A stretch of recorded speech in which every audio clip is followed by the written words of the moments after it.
Imagine we didn't make fun of celebrities on this show.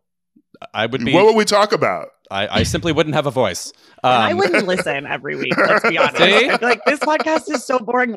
It would just be like 2 hours of keep it up. Our hardest drag to date. Yeah. Welcome to Keep It, Cricket Media's show about pop culture and politics and what happens when they smack into each other at an alarming speed.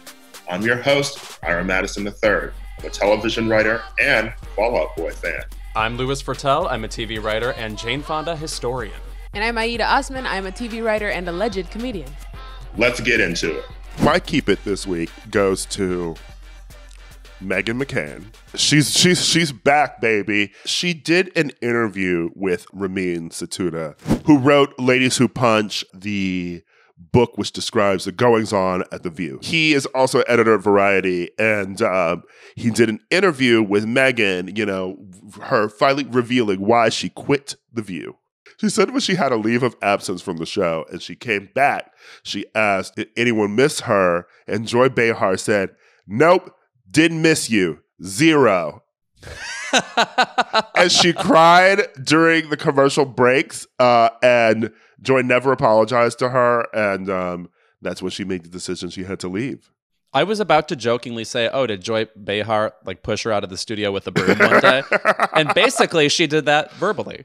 Yeah. She talks a bit about her time on the show too, and says that Whoopi Goldberg actually did apologize to her the next day for that girl, will you please stop talking moment. Girl, please stop talking. Please stop talking right now. Which is wild that to her, she said, was one of her breaking points too, because I'm like, they have told you to shut up for years on that show. I feel like Meghan McCain, most of her time is spent waiting for an apology. I think she has nothing else to really do or something. Mm-hmm. The real keep it goes to her critiques of The View, where she thinks that she was not respected on the show as a Republican. This is all, info that's coming out in her memoir this week, which is called Bad Republican. Girl. I'm asleep. She's a sounds like any Republican, actually. Yeah. Also, don't ask questions you don't want to know the answer to. You shouldn't have asked if anybody missed you if you couldn't handle the truth, girl. Yeah. Why did you ask it? No. Mm-hmm. Did you think Joy was going to be like, yes? She goes on to say, too, that, she thinks that, they get the stories the night before, and she would always pick the ones that make Democrats look bad because she's the Republican. And it was hard for her to get Republican stories on the show because there aren't enough Republicans working at The View. She's like, you guys need to hire some more Republicans. I already hate the fact that they think they need a conservative voice on the show for ratings and drama, but now we got to hire Republicans on the fucking show too. She unfortunately just has never said one, I was going to say interesting thing, but insightful thing. Sorry, what is the moment Meghan McCain had where we fell in love with her incisive commentary? She's just an utter failure of a panelist. It's sort of her relationships with gay men in New York media, I feel like. She's friends with Andy Cohen. Well, he's been wrong before. Famously, when he picked Bethany's side in Bethany versus Carol, and I stand by that. She's friends with Ramin, who mentions in the article, full disclosure, Meghan McCain and I are friends. And, I think that she has a lot of people who give her cover as a interesting person. It's I'm friends with her, so you have to imagine that they have some sort of camaraderie. They talk about subjects that might be interesting to both of them. But I just can't imagine an actual friendship with this woman because she has never said anything that is remotely good, And it's what does that even say about you? You're like, oh, I'm friends with this Republican woman, who trashes my beliefs constantly, but we watch Drag Race together, so that's fun. Yeah, it's I also feel like the thing about her that is the joke, but is also really the truth of the matter is she's John McCain's daughter. I think that we joke about it now because she says my dad all the time, but really that is the most interesting, if you can even call it that thing about her. She's such a blah nothing. She doesn't even have good Republican hot takes, at least Elizabeth Hasselbeck was saying actual things, even though she was deeply wrong and horrible. She had like something about her. Meghan McCain is literally just, oh, your dad was famous and ran for president and was a prisoner of war and apparently an American hero, according to some. I don't know. Not qualified to say. She was less of a Jane Fonda or an Angelica Houston, someone who emerges from their father's shadow and becomes their own person, was more of, shall we say, a Melissa Rivers. Yes. Damn, Lewis. I mean, has Melissa Rivers put out a stand-up special recently? No. So She hasn't even dropped a good album. What is she up to? Right. She's not on the Hollywood Squares. Come on. Yeah. I would actually say that that's the real point, Tracy. Like the Republican takes that she even had on the show were also just so basic. It makes sense in her saying that that's what she picked on the show, the things that would make Democrats look bad. That was really just her main focus. And so if you're just going on with the Democrats are wrong, they're bad in this, you don't actually have a take. You're just being contradictory and incendiary. Do you remember her hair, though, sometimes? That was the best, when her hair would be horrible. Well, it was like the last few weeks. It's like she came out looking like Chun-Li. It was like her hairdresser was really like, you know what? I don't like you either. Like, she announced she was leaving and they were like, all bets are off. bye. I also, since we're talking about The View, I just want to point out that since I also mentioned Real Housewives of New York City a second ago, Ebony K. Williams, who joined Real Housewives of New York, and I constantly said didn't fit in on the show, and she was boring, and she was using it as an audition to get on a show like The View or something. She just wanted the name recognition from being on the show. So now is just on The View, you know, being tested out as the conservative voice, and there it is. There it fucking is. Oh, wow. Yeah. She's the new Rachel Campos. Like, they'll give her 3 tries and then say, actually, it's a no. Probably. I'd be The View's conservative voice if they want a man on that panel. Oh, wow. This is some real morning show energy I'm getting from you. All right. Yeah. Shake it up. Let's shake it up, okay? Enough of this women's bullshit. We need men on TV talking about the news. Damn it. Yeah, okay? I would love to have morning show energy. I would love to fuck Judiella Margulies, okay? Okay. Well. Hey, there we are. Reese Witherspoon and I have that in common. Oh, my God. That storyline. Okay. Celebrity culture is not what it was.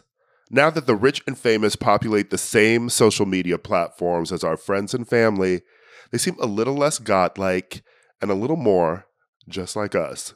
So, Us Weekly was right. Always ahead of the curve. Sociologically understanding magazine. Always Us Weekly. So we thought it was time to dive into the big, quote-unquote, parasocial relationship discussion. Are we allowed to gossip about celebrities the way we used to? Should we be worried about hurting their feelings? Can we also break down what exactly a parasocial relationship with celebrities is? If I It's comment insane. on a celebrity, I don't think I'm having a parasocial relationship with the celebrity. If I'm in their DMs in all caps saying, how could you do this to me? Maybe that's a parasocial relationship. It's sort of a bullshit word that was made up to clap back at people who cared about John Mulaney. Right. Like that, yeah. It came out of that conversation because John Mulaney, I think, is one of the people who has like kickstarted this conversation in general because people enjoyed his comedy and they enjoyed the fact that he was relatable and talked openly about his addiction, talked openly about his relationship with his wife, about how, you know, like they didn't want to have kids. And he made fun of like other celebrities in his set, you know, was like, I'm not like them, you know, like real celebrities, like they're assholes, etc. You know? And then he fell off the wagon and started a relationship with Olivia Munn and got her pregnant. And now people are talking about him. And he's like releasing exclusive photos of his relationship with Olivia, like them out having lunch together in People magazine. I'm like, all right. The paparazzi wasn't just snapping you at this restaurant. This was clearly sold to people. So now people want to talk about him like he's just one of those other celebrities, but fans of his were like, stay out of his business, don't gossip about him, etc. And now we're in the middle of this insane conversation. Meanwhile, this whole thing smacks of the definitive celebrity moment of all time, which is Elizabeth Taylor getting Eddie Fisher from Debbie Reynolds. So to these people, I say, know your history and leave me alone while I talk about John Mulaney. Are you saying that John Mulaney is Elizabeth Taylor in this situation? You know what? A little bit. A violet-eyed John Mulaney. Yes. Okay, fair. I'm seeing a lot of similarities here. Or Olivia Munn, I guess, would be Elizabeth Taylor in this context, which at least they both have dark hair sometimes. Okay, you know what? She does have a bit more of Femme fatale. High-profile past relationships, too. So I guess she could be the Elizabeth Taylor. She dated Aaron Rodgers. Yeah, it seems like people want to have their cake and eat it, too, you know? Particularly because, yes, social media has sort of leveled a playing field in a sense where you can comment on celebrities' pictures. You can respond to their tweets. They'll respond to you sometimes, you know? They may fight with you, or they may praise you, or, you know, like they may retweet you. So, like, it feels like they're your friends in a way. There's a recent Slate think piece by Lily Loughborough that really gets into this interestingly about how once upon a time when you gossiped about celebrities, it really was like you lived in a totally different universe from them. They would never see you commenting. And so it was basically like your own school cafeteria gossip while the faculty was off in some other room. And you could, you know, convene and caucus that way. But now there's the assumption that if a conversation gets loud enough, the celebrity will get involved with it or hear about it or have to respond to it in an SNL skit or something. Things are a lot different now. And I also think something that has complicated how we talk about celebrities is the advent of people whose entire celebrity is gossip, in that if I'm talking about the Kardashians, you're hardly going to hear me say something like, I found Khloe's last 2 Oscar nominations unearned. You know, the whole reason you talk about them is to talk about their relationships, to talk about what happened to them, talk about how things are going wrong for them or going well for them. So I think because that's the primary mode in which we talk about celebrities, the Kardashian mold, that sort of has leaked over to everybody else too. And I think a little bit like celebrities who have entirely become famous from social media also complicates the whole conversation, because it's like, oh, this is not just a way to like talk about people and sort of engage with people and get a retweet, but it's also a way to create a whole identity out of thin air. And so it becomes like, am I just, you know, mentioning this person and they're mentioning me back, or like, am I a celebrity now too? You know? Exactly. Yeah, I think psychosis is what you're talking about, Traci. Yes. I'm talking about delusion. Yes, that's exactly right. It is the advent of truly every single person you know thinking they're a celebrity. Or at least not even just thinking they're a celebrity, but as the Slate article mentioned, people comment on your life now in the way that you used to like comment on celebrities, or the way that you used to, you know, like sort of gossip about like a friend that you have, you know, in another city. You know, you haven't seen them, you hear the gossip on the phone, maybe you saw them on a vacation, etc. Now you see what people in your life are doing every day, and you have an opinion on it, and you can comment on their pictures or reply to their tweets. And then, you know, there's like, you start to realize like, even if someone's not famous, like you have your friends who like have more followers than other ones, you know? So there's like all sorts of different things that make it feel like social media has changed what we talk about and how we talk about people. You know, when we would talk about a celebrity you don't like, it'd be like my mother or something being like, I don't like Jennifer Aniston. In the kitchen, you know? And like, Jennifer's never going to hear that. Right. Now, someone's mother, if they don't like Jennifer Aniston, will like comment on people's Instagram or something saying, I don't like Jennifer Aniston. And then Jennifer Aniston might see it and respond, that sucks. Right. You know? Like that seems like nonsense to me. And that is why I feel like most celebrities should just get off social media. They say Emma Stone's doing it right, I do have to say. I think that, like, for me, I'm extremely pro talking about celebrities. Like, I don't think you should tag them, and I don't think you should be like talking to them, but I'm super into talking about people behind their back. Like, that's one of my favorite hobbies. I hate the tagging. That is the thing that social media invites. If there's a tweet about someone's movie and you didn't like it, for instance, then you have the annoying people who will respond to that tweet and at the celebrity or director or writer, and it's why are you doing that? Why are you inviting them into the conversation? It's this weird sort of need to be like, I'm the person who alerted them to the fact that people are talking about them. So like now I can feel like I have a stronger connection to this celebrity. Or conversely, it's like an asshole who's like, I'm adding them because I want them to hear that they suck, you know? Like I want to start a fight. Right. I have friends who constantly do that, and I call them out on it with like Real Housewives. You know, if you don't like a Real Housewife, if you don't like a reality star, like that's fine. But like if you're writing, I think this is a horrible person and I think that they suck, and then you at them, like now you're being an asshole. Now you're being a jerk. This kind of makes me hearken back to the old days of Twitter. Not that it was perfectly ideal ever. It was when I was on it. Okay, great. Precisely. Because in the old days, like, there used to be more just joke writing on Twitter. And I feel like jokes are the best way to deal with the urge to, one, want to talk about celebrities, and two, want to talk about them publicly without resorting to abject positivity, which I actually also hate on Twitter and feel like is very widespread and super boring. Well, you know, the Slate article brought up a thing that didn't really even cross my mind when we discussed the Chrissy Teigen and Courtney Stodden situation. The fact that Chrissy wrote, you know, like horrible things to Courtney, yes, and then people dragged her for it because it was like, that's not in your image, Chrissy, etc. We love you because you're nice, whatever.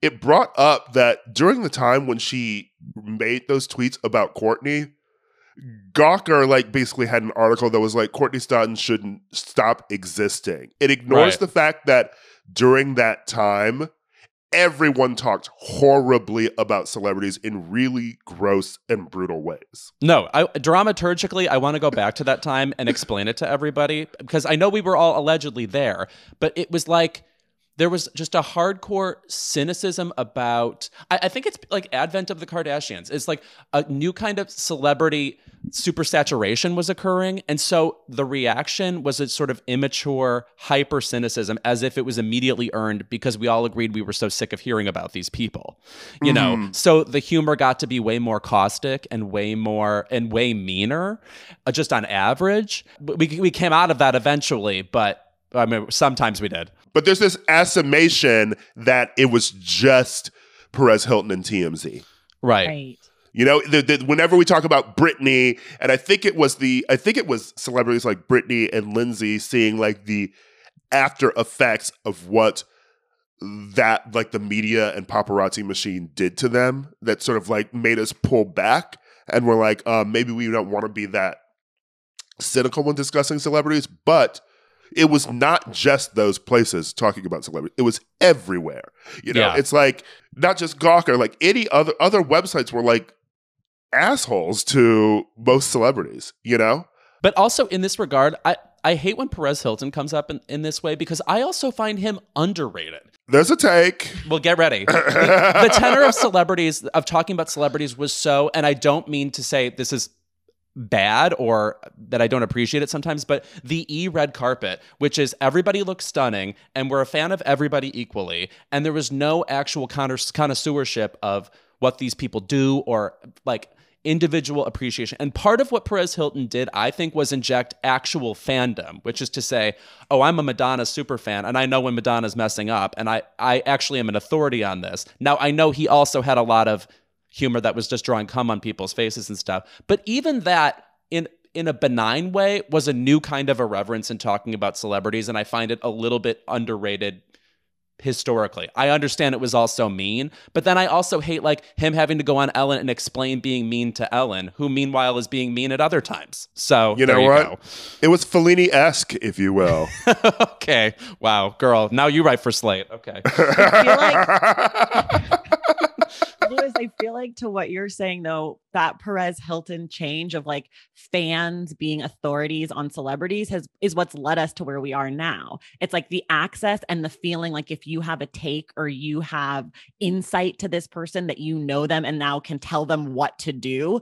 Like that's the thing about the way that people talk to celebrities now that I'm like deeply uncomfortable with, is the telling people what to do. Like, shut up. You're a normal. Like, what are you telling John Mulaney what to do? Like, you're you're just an everyday regular person. He's famous and he's probably like way more cutthroat and way more intense than you ever could imagine, because you're not just funny and successful. Like, you don't just get to be a superstar just because you're talented. And I think people forget that and think like, oh, he's a nice guy who's funny and I can help him with his career. It's like, stop telling people what to do. Stop being an authority on people. Just enjoy the work, talk shit behind their back, and leave them alone. Like, he is cutthroat, you know? It's like, I can't wait to see being the Ricardo's version of being John Mulaney in the future. Sure.